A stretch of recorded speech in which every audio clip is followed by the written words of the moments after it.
Kasawer, nung mga nakaraang araw ay pinakita ko sa inyo kung paano ang pag-pattern ng Filipiniana sleeves. Ngayon naman ay kung ano ang kailangan natin sa pagtahi ng Filipiniana sleeves. Okay, so meron ako ditong, nakagupit na ito. Meron ako ditong asin-asin kung tawagin. Fusing siya. Asin-asin in English. Hindi. Asin-asin ang pangalan. Kung isi-search niyo siya sa Shopee, i-type niyo ay asin-asin fusing. Okay? So ito. At meron din ako dito crinoline. Okay? So ang una natin gagawin ay lalagyan natin ng fusing itong fabric. Okay. Saksak lang natin yung lagyan muna natin itong fabric.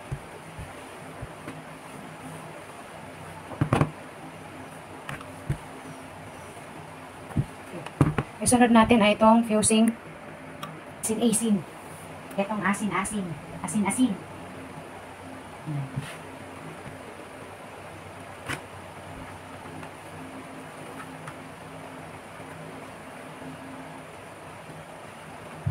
Kailangan madikit ko ha.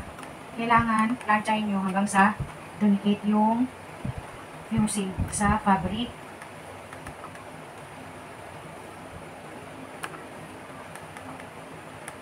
Kaya matagal ang pagplansya nito.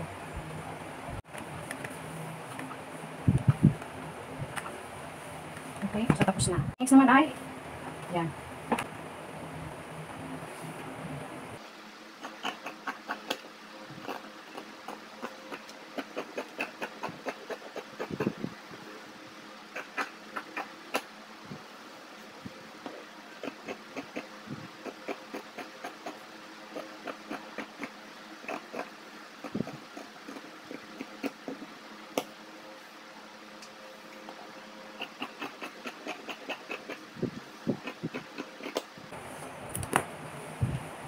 Okay.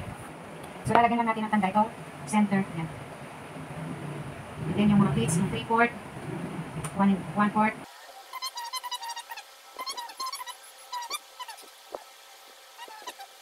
Yan. Okay. Pagkatapos ay magkating na tayo ng crinoline. Yan lang. Muna itong crinoline kasi may bakat ng pagkakot. Yan.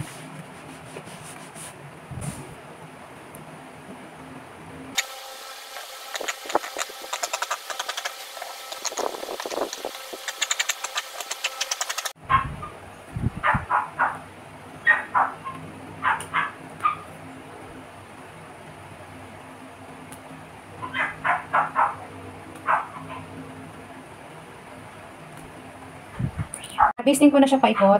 Ngayon, itong portion na lalagyan ng pleats, lagyan mo din yan dyan ng, i-basting mo din para hindi siya gumalaw.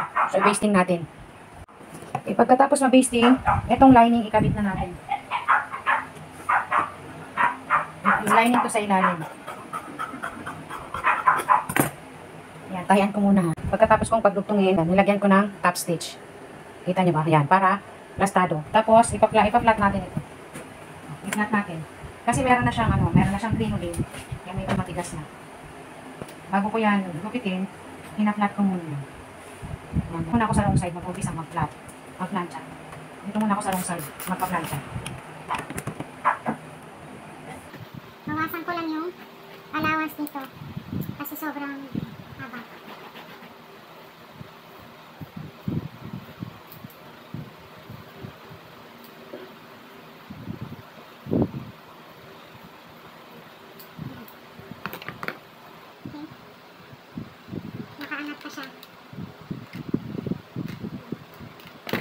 Dito naman sa right side.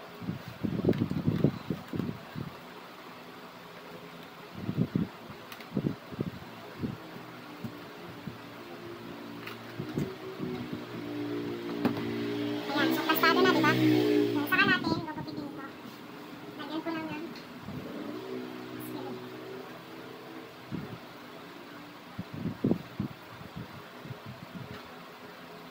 Alisin ko na nga ito.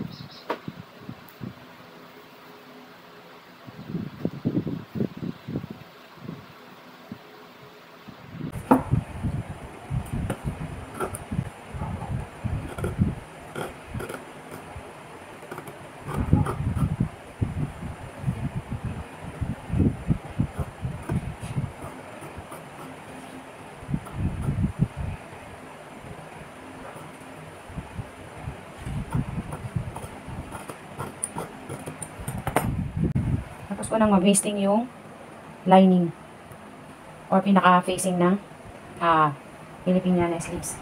Ngayon naman ay mag-pleats na tayo. Ito yung pinaka-center. Ito yung. Ayan. So, i-pleats na ako ngayon.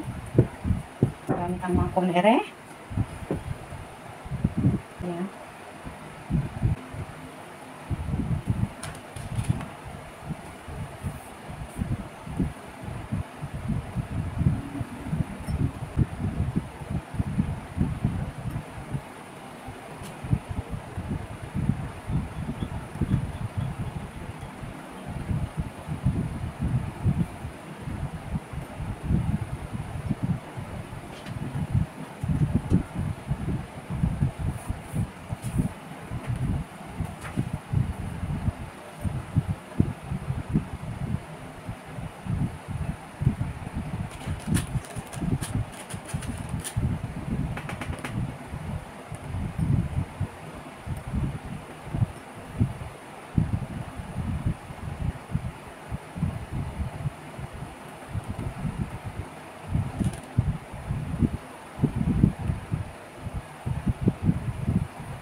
Kabila naman.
Ayan.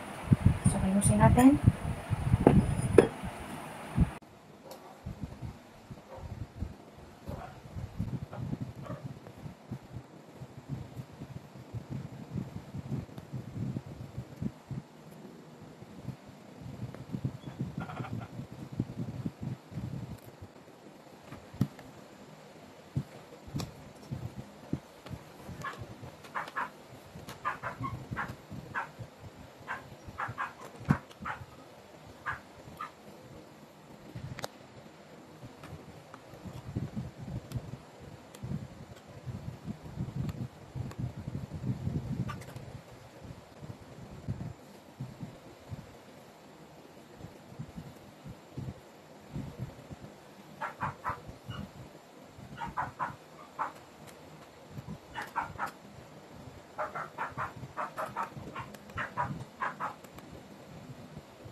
Yan natin.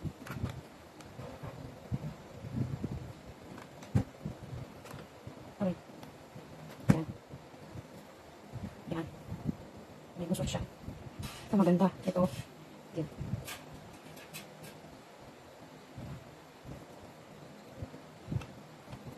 Okay, so gumupit ako ng bias. 3 inches ang lapad niyan. Nilaparan ko na para hindi ako kapusin. So, ikakabit ko dito. Okay? O, itatahi ko na siya dyan. Ayun na. Nikabit ko na. So, pagdating sa ilalim, i-double fold ko to. I-double fold kasi para hindi lumabas yung crinoline. Yan, kita nyo ba yan? Ayan o. Ayan o, ganyan. Pag hindi kasi dinoble fold ito, lumulusot pa din yung crinoline niya. Yan, ganyan. Tapos, ano ko na lang yan. Ilililit. Ganyan. Lilit na lang ito. Yan.